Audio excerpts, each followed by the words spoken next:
रहीम खान पंजाब भर की तरह पटवारी जामपुर के कत्ल में मुलव्वस अफसरान के खिलाफ एडिशनल डिप्टी कमिश्नर ऑफिस के सामने एहतजाज का सिलसिला 9वें रोज भी जारी। मज़ीद जानते हैं शेख उस्मान की इस रिपोर्ट में। इस वक्त मैं मौजूद हूँ एडिशनल डिप्टी कमिश्नर ऑफिस के बाहर। यहाँ पर 9वें रोज़ भी पटवारियों की जानिब से एहतजाज का जो सिलसिला जो है वो जारी है।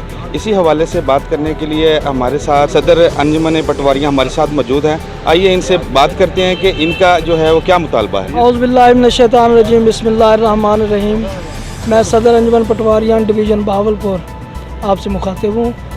हमारे पटवारी वसीम अख्तर साहब जिनका ज़हनी तशद्दुद से इंतकाल हुआ है, तो हम उसके सोग में एहतजाज कर रहे हैं। अभी तक हमारे साथ मुज़ाकरात शुरू नहीं हुए, तो मेरी अफसरान बाला से गुजारिश है कि वो हमारे साथ मुज़ाकरात करें और उस वाक़े में करार जो भी लोग हैं उनके खिलाफ तादीबी कार्रवाई की जाए। जी नाज़रीन, जैसा कि आपने देखा कि यहाँ पे 8वें रोज़ भी जो है वो एहतजाज का जो सिलसिला जो है वो जारी है और इनका यही मुतालबा है कि जो ज़िम्मेदारान अफसरान हैं इनके खिलाफ जो है वो फौरी कार्रवाई की जाए।